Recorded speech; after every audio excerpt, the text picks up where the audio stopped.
ومن ضمن اهم الحاجات اللي احنا دايما بننصح بيها المريض اللي بيعاني من الخشونه ان هو يحاول يحافظ على وزنه في النطاق المناسب ليه، ويتابع مع دكتور تغذيه علشان لو هو وزنه زائد نحاول دايما ننزل الوزن علشان نوصل لأفضل وزن مناسب لينا، وبالتالي يقلل التحميل على المفصل، وبالتالي يقلل تسارع حدوث الخشونة. وده من أهم العوامل اللي ممكن تحسن أعراض المريض. كده احنا خلصنا العلاج الخاص بالمرحلة الأولى والثانية من الخشونة. نتكلم بقى عن علاج المرحلة الثالثة والرابعة من الخشونة. المرحلة الثالثة والرابعة ده معناه ان بدأ يحصل قرح في غضروف سطح المفصل باختلاف حجمها، وبدأ يحصل تآكل شديد، والعظم اللي تحت غضروف سطح المفصل بدأ يظهر، وبدأ يحصل احتكاك وتلامس بين العظم بتاع المفصل العلوي والسفلي اللي هو في حالتنا هنا رأس عظمة الفخذ والحق زي ما احنا قلنا.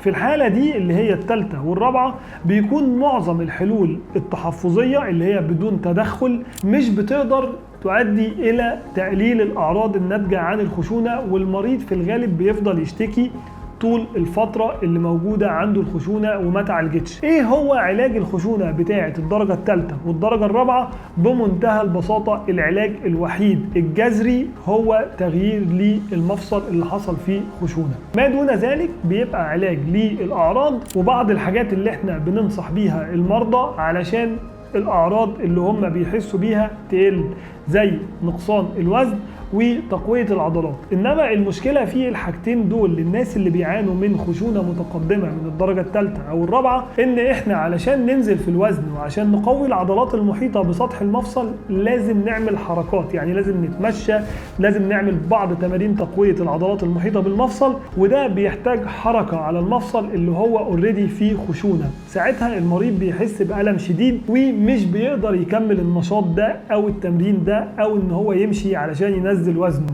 فالمريض هنا بيكون في دايرة مفرغة. الحل الجذري فيها هو تغيير المفصل.